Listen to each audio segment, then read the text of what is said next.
Bonsoir, chers téléspectateurs. Nous sommes encore très heureux d'être avec vous ce soir pour un nouveau numéro de votre émission Le Disciple. Nous sommes sur ce plateau avec le pasteur Freddy. Bonsoir, pasteur. Bonsoir, sœur Blandine. Comment vous allez? Je vais très bien, toi? Je vais toujours très bien, pasteur. Comme vous, d'ailleurs. Nous sommes encore sur ce plateau ce soir pour la continuité de notre émission. Nous avons commencé un thème, ça fait 2-3 semaines déjà qu'on a commencé le grand thème sur le fondement de la foi.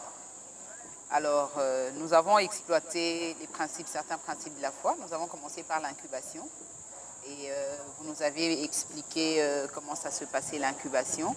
Et nous avons commencé depuis la semaine passée un autre principe qui était l'imagination ou l'espérance.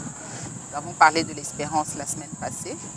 Alors, on est là pour continuer avec ce principe parce que je ne vous avais pas accordé beaucoup de temps pour pouvoir terminer votre développement. Ok, merci pour la parole. Encore très heureux d'être avec les disciples dans ce numéro ici. Ok, nous étions en train de parler sur la foi. Nous avions dit que la foi a plusieurs facettes et nous voudrions dans ces émissions exploiter les différentes facettes de la foi pour permettre aux disciples qu'ils aient quoi étudier et approfondir, et pas simplement étudier et approfondir, mais aussi passer à des expériences, parce que c'est le but de ces émissions. Nous les disons de façon très simple et ordinaire pour permettre aux étudiants de saisir la pensée sans utiliser des mots complexes de la théologie.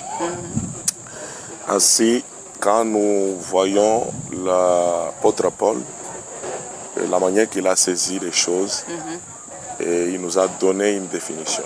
Et cette définition, nous tirons ça du livre de Hébreux chapitre 11, où nous voyons l'apôtre Paul définir la foi comme étant une ferme assurance des choses qu'on espère et une démonstration de celles qu'on ne voit pas. Et nous avions dit la fois passée, quand vous lisez ça, c'est comme si c'est une déclaration qui s'accomplit en un instant. Mais en profondeur, ce n'est pas quelque chose qui s'accomplit, mais c'est tout un processus. Oui. Donc, prenons cette définition comme étant une formule que l'apôtre Paul a saisie, ou un principe que l'apôtre Paul a saisi dans les Saintes Écritures, ou dans son expérience avec Dieu. C'est la raison pour laquelle, poussé par l'Esprit de Dieu, il nous a parlé de ces choses sacrées et profondes qui aident l'humanité depuis l'ascension de Christ jusqu'à ce soir. Et nous voyons l'efficacité de ces paroles, que ce soit la parole de Christ, que ce soit la parole des apôtres, et que ce soit aussi la parole de Paul lui-même, comme étant un grand homme pour nous, surtout nous qui venons presque à la fin de l'histoire. Ainsi, regardons et analysons les paroles de l'apôtre Paul. Il a dit que la foi, c'est une ferme assurance des choses qu'on espère. Donc, on ne peut pas avoir l'assurance sans évoquer l'espérance. C'est pourquoi la fois passée, nous avions soutiré 3 mots-clés. Le premier mot que nous relevons de cette définition, c'est l'assurance. Le second, c'est l'espérance. Et le dernier, c'est la démonstration. Bon, on parlera aussi de la démonstration, mais commençons d'abord avec l'assurance. Nous renversons simplement la ligne, donc les mots. Au lieu de commencer par l'assurance, nous prendrons l'espérance comme le numéro 1 dans notre analyse, et l'assurance vient au second à la seconde étape, et aussi la démonstration c'est elle qui va clôturer la définition. La définition. Là, c'est une manière d'étudier les Écritures que je partage avec les disciples. Donc, alors, si nous commençons avec l'espérance, vous comprendrez que la porte ouverte pour arriver à posséder la foi, il faut commencer par espérer. C'est une ferme assurance des choses qu'on espère. Vous voyez qu'avant qu'on arrive à la démonstration, on commence par l'espérance. Donc, le point du départ ici, c'est l'espérance. On ne peut pas parler de la foi en éliminant l'espérance. Il n'y aura pas de foi. Si vous voulez avoir la foi sur quoi que ce soit, vous devez maîtriser la formule que l'apôtre Paul nous a exposée, nous a partagée. Et lui aussi, il a saisi, il a expérimenté ça. Après avoir expérimenté cela, c'est alors qu'il est venu nous prêcher, nous transmettre ces lois que Dieu aussi avait observées avant que nous puissions être ce que nous sommes aujourd'hui. Avant que nous puissions avoir cet univers, avant que nous puissions avoir cette terre. Donc Dieu a procédé par cette même formule et il a vu ce qu'il avait espéré, cru, déclaré, venir à l'existence. Donc, on ne peut pas arriver à la manifestation, au résultat, à une solution, sans comprendre le mécanisme de la loi de la foi. Dans cette loi de la foi, nous avons ces trois grands éléments-là qui ne s'opèrent pas instantanément. Donc, vous devez commencer par le point A, puis le point B, enfin le point C. Le point A, nous avions déjà fixé les esprits de disciples que c'est l'espérance. Le point D, vous devez maintenant, quand vous avez quelque chose que vous espérez, à ce moment-là, vous devez savoir comment avoir l'assurance. Parce que sans l'assurance, vous n'y arriverez pas à démontrer la chose. Donc, pour démontrer, il faut que vous ayez l'assurance. Pour avoir l'assurance, vous devez aussi espérer. Maintenant, détaillons maintenant l'espérance. En réalité, l'espérance, si je peux le situer avec notre constitution physique et corporelle, je dirais aux disciples ce soir que l'espérance travaille avec le cerveau. Tandis que la foi, c'est dans le cœur. Et la démonstration, c'est dans la bouche. Je répète. Donc, c'est pourquoi tout ce que Dieu nous a donné est utile. Comme l'apôtre Paul le dira, que nous sommes un corps formé de plusieurs membres. Et que chaque partie qui nous compose est utile, a son utilité. Voilà. C'est ainsi. Vous pouvez négliger la bouche, mais nous avions déjà longuement partagé de la bouche ou de la langue, du pouvoir qui réside dans votre propre langue. Mais nous sommes simplement dans la loi mère, qui est la loi de la création. La loi mère, mais qui travaille avec la foi. Voilà, nous sommes en train d'étaler maintenant la foi aux disciples pour que chacun puisse peut-être voir dans sa vie là où il n'a pas réussi. Parce que la foi n'est pas facile. Non, ce n'est pas quelque chose de facile. C'est pourquoi l'apôtre Paul a sélectionné certaines personnes. Il a dit, certains pour l'avoir, ceux qui ont saisi la clé de la foi, ils ont fait de grandes choses. Il a commencé à parler d'Abel, il a parlé d'Enoch. Ce sont ces hommes-là qui ont saisi, on les appellerait autrement les héros de la foi. Voilà. Je crois que les mêmes causes produisent les mêmes effets. Voilà.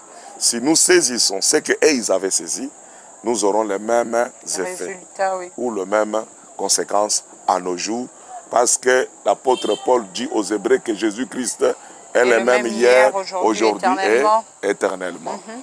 Le problème, c'est de savoir utiliser ce pouvoir que Dieu a placé dans nos mains, mais ce pouvoir qui est caché dans les Écritures, par le Saint-Esprit. C'est pourquoi il faut toujours chercher le secours du Saint-Esprit pour vous éclairer les Écritures.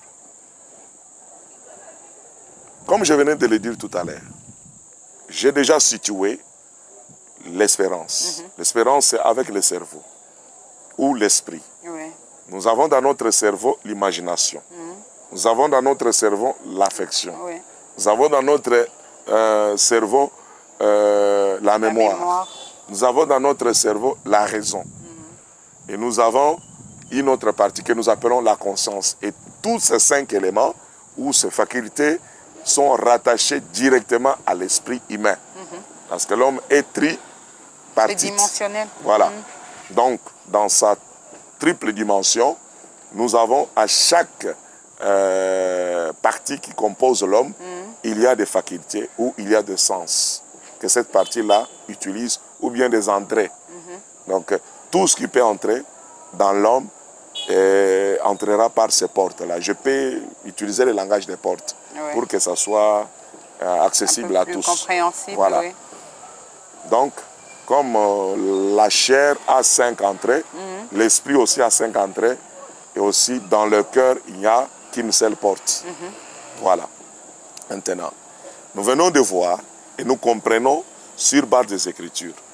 Lisons, sœur Blandine, si tu as ta Bible, tu peux nous lire.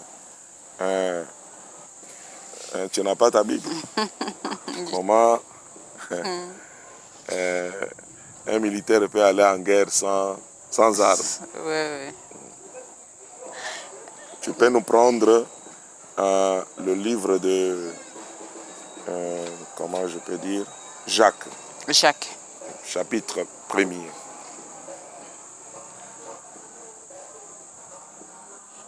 Je suis dans l'Ancien Testament.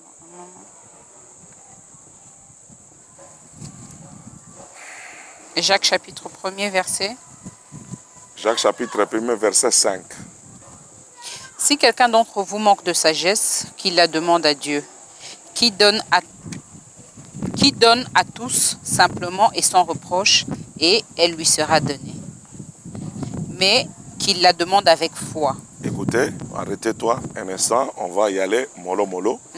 Voyez-vous, ça c'est Jacques qui parle. Oui. Vous connaissez qui était Jacques, c'était le rapproché de Jésus. Oui. Parce que lorsqu'il est allé à la montagne de la transfiguration, il avait pris Pierre, Jacques et Jean. Oui. Ce sont les rapprochés. Dans le ministère de Christ sur la terre, ils étaient des hommes les plus proches de Jésus-Christ. Et Jacques nous dira, il nous dit ceci dans son livre. Il nous dit, si quelqu'un manque de la sagesse, qu'il la demande. C'est-à-dire, la sagesse ici remplace n'importe quel besoin qu'un disciple peut avoir ce soir. Mais il se pourrait aussi que chaque disciple ce soir a besoin de la sagesse. Qu'est-ce que Jacques nous recommande? Il nous demande tout simplement d'aller vers Dieu et de demander la sagesse. Il dit quoi? De demander avec foi. Non, qu'il la demande à Dieu, qui donne à tout simplement et sans reproche, et elle lui sera donnée. Voilà, et elle lui sera donnée. Donc, Dieu ne nous refuse rien. Soyez apaisés. Dieu ne nous refuse rien. Mais le problème, c'est de connaître la formule. Il a ses procédures. Une procédure qu'il a déjà établie pour chaque principe ou chaque loi. Il ne nous refuse rien. Même la sagesse, vous demandez la sagesse, il va vous l'accorder. Mais Jacques ajoute un élément très important. Oui. Il dit ceci, mais qu'il la demande avec foi, sans douter, car celui qui doute est semblable au flot de la mer, agité par le vent et poussé de côté et d'autre. Pourquoi on parle du doute, sœur Blandine? Pourquoi on parle du doute et on parle de la foi? Regardez qu'ils sont côte à côte. Nous avions déjà fixé les disciples ce soir que la foi travaille avec le cœur. L'espérance travaille avec le cerveau. Maintenant, la démonstration, c'est dans la bouche. Parce que la démonstration, c'est une démonstration d'autorité. des choses qu'on ne voit pas. Vous les démontrez, vous les déclarez que vous les avez. Vous comprenez? Bon, maintenant, on dit que dans la prière, si nous avons besoin de la sagesse ou bien d'autres choses, nous devons prier à Dieu. Dieu va nous les donner, mais à une condition. Si nous venons à lui par la foi. Oui. C'est-à-dire, on ne peut pas dévier la foi. Voilà pourquoi c'est le socle du disciple. C'est la clé des clés. Ça vous introduit dans la spiritualité.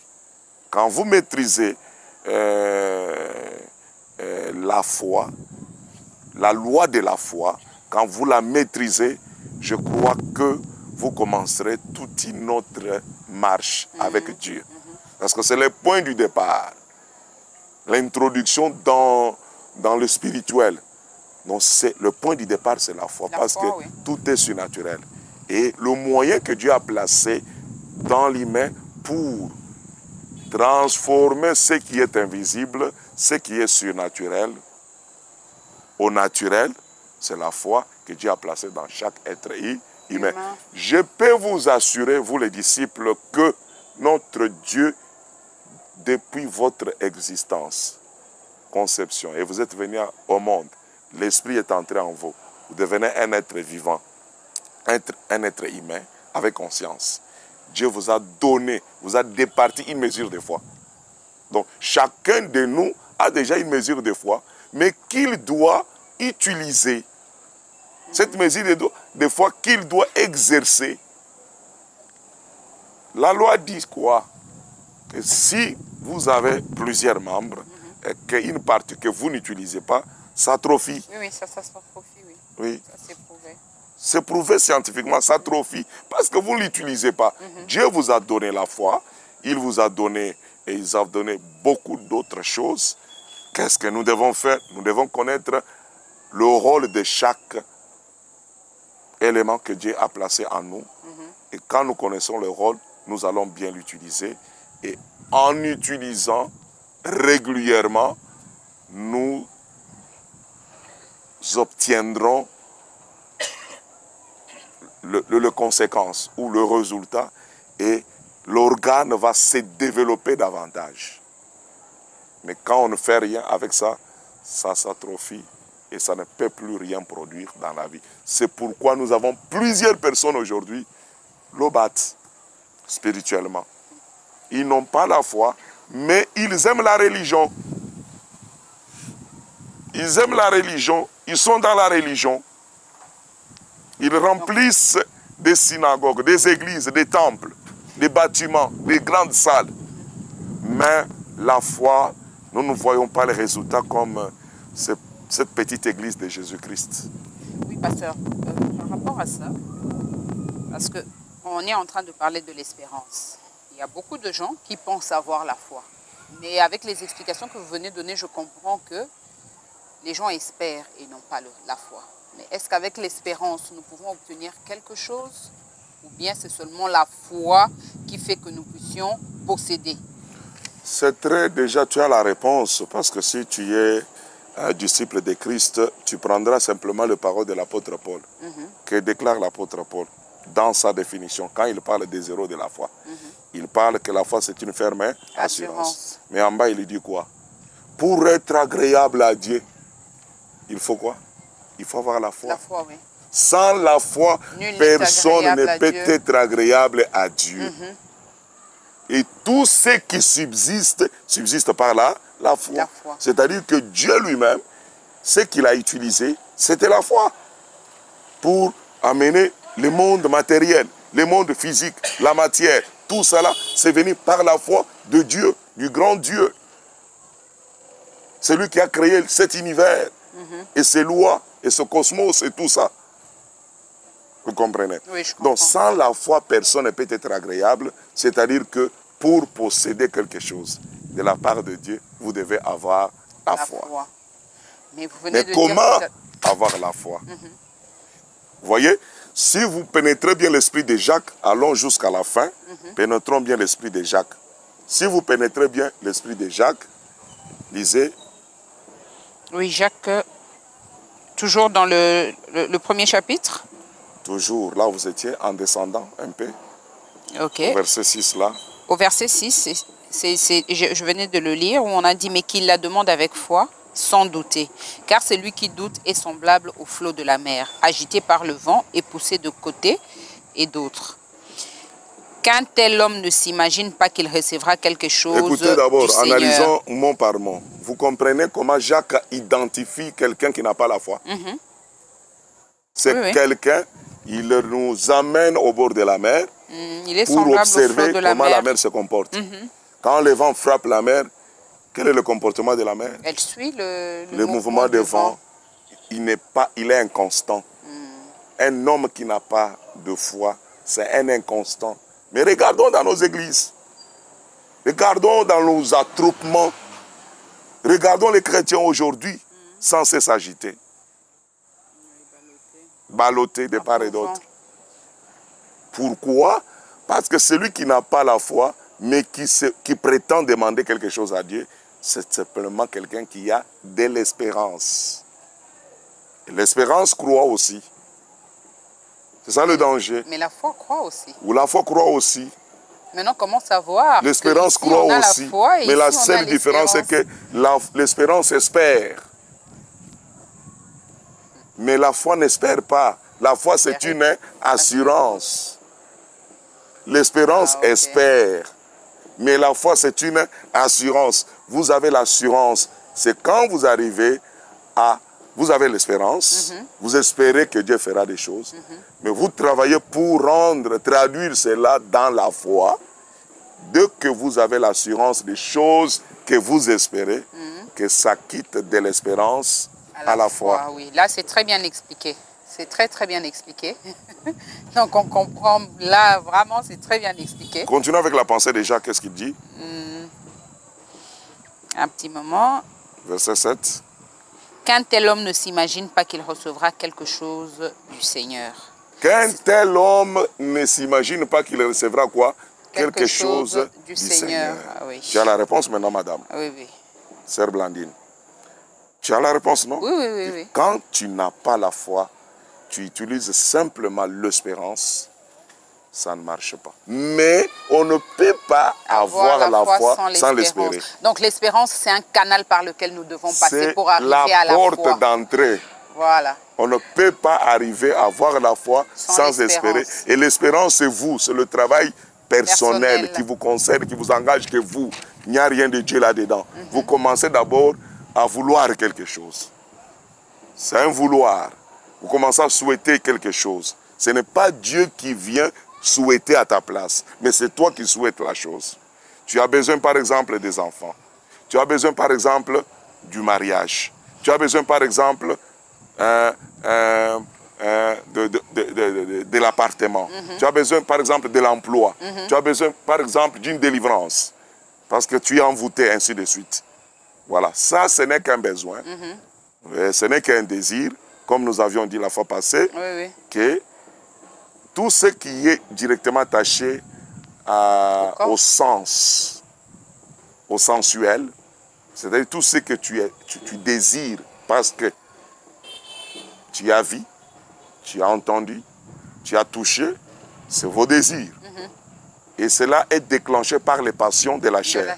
De la chair. Voilà pourquoi Jacques nous dira encore que vous ne recevez pas parce que vous avez mal demandé. Il explique en quoi consiste le fait de demander mal. Il dit c'est parce que vous avez demandé envie de satisfaire les passions de la chair. C'est pour vous dire que tout désir n'est pas besoin. Oui. Pasteur, par rapport à ça, on a une question de nos auditeurs. Ils avaient demandé que nous puissions revenir encore sur la différence entre les désirs et les besoins.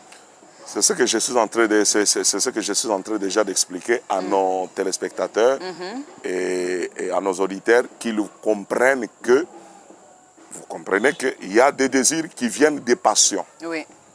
Or, je peux vouloir, je vous donne un exemple terre à terre. Je suis en train de raser, j'ai acheté une lame rasoir. C'est pour couper la barbe. Et quand j'achetais cette rame de rasoir-là, ça me blesse. Je ne sais pas bien utiliser cela. Et je vois mon garçon, mon petit garçon, parce qu'il est dans l'âge d'observer et de répéter tout ce qu'il a observé, il commence à me demander en pleurant. Papa, je vais faire aussi comme toi. Comme toi, oui. C'est un exemple que je donne. Oui, oui. C'est une demande, non? Oui. C'est un désir, non? Oui, oui. Mais est-ce que c'est un besoin? Non, non, ce n'est pas un besoin. Vous Parce avez qu'il la n'a même réponse. pas de barbe. Si c'est un enfant, il n'a pas de barbe. C'est pour te faire comprendre, Sœur Blandine, que Oui. tout désir n'est pas besoin. Oui, oui. Parce que la Bible dit qu'il ne pourvoira pas, À nos désirs, mais mais plutôt à nos il besoins. pourvoyera à tous nos besoins. Voilà. Les besoins, c'est ce qui est utile. Oui. C'est ce qui vous profite. Voilà. Je passe. Maintenant, je reviens. C'est Blandine. Tu as compris qu'un homme qui n'a pas de foi automatiquement, c'est-à-dire c'est quelqu'un qui espère simplement. Simplement, oui. Parce qu'on a dit qu'il demande avec foi. Quand Jacques parle ainsi, certainement il y a des gens qui font des demandes sans la foi. Sans la foi.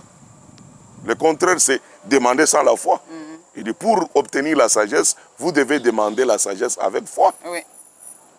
Et quand on n'a pas la foi, mais qu'on demande quand même la chose, c'est juste de simples désirs ou oui. une espérance que vous avez, mais que vous n'avez pas mûri, que vous n'avez pas incubé. Voilà. Que vous n'avez pas couvé, parce que la foi ne vient qu'après avoir couvé l'image, après avoir couvé une promesse. Oui, pasteur, vous avez très bien établi la différence entre la foi et l'espérance. On a vraiment très bien compris.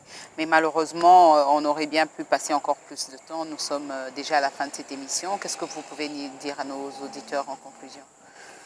Je dirais tout simplement à nos auditeurs que ça semble petit, ce que nous sommes en train de partager ici, mais c'est la base de tout. Tu peux aller prier dans les montagnes, tu peux aller prier dans les assemblées, dans les endroits secrets. Tu peux te renfermer, t'éloigner des gens. Tant que tu ne connais pas la loi sur la foi et la procédure que Dieu a établie, tu n'obtiendras rien de la part de Dieu. Concluez avec le verset 8. Le verset 8 dit ceci: c'est un homme irrésolu, inconstant dans toutes ses voies. Un homme qui n'a pas la foi, c'est un homme irrésolu. Qu'est-ce que ça veut dire, ma sœur Blandine? Un homme irrésolu. Qu'est-ce que tu entends par là?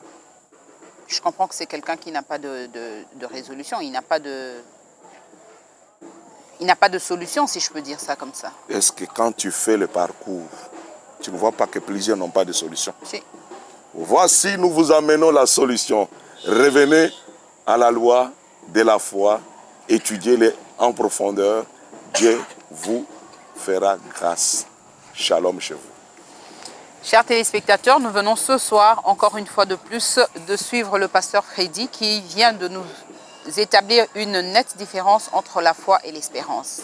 Mais pour arriver à la foi, il faut espérer. Mais il ne faut pas seulement s'arrêter à l'espérance. Nous avons vu que l'espérance, c'est le moyen par lequel nous devons passer pour arriver à la foi, pour obtenir ce que nous avons, ce dont nous avons besoin.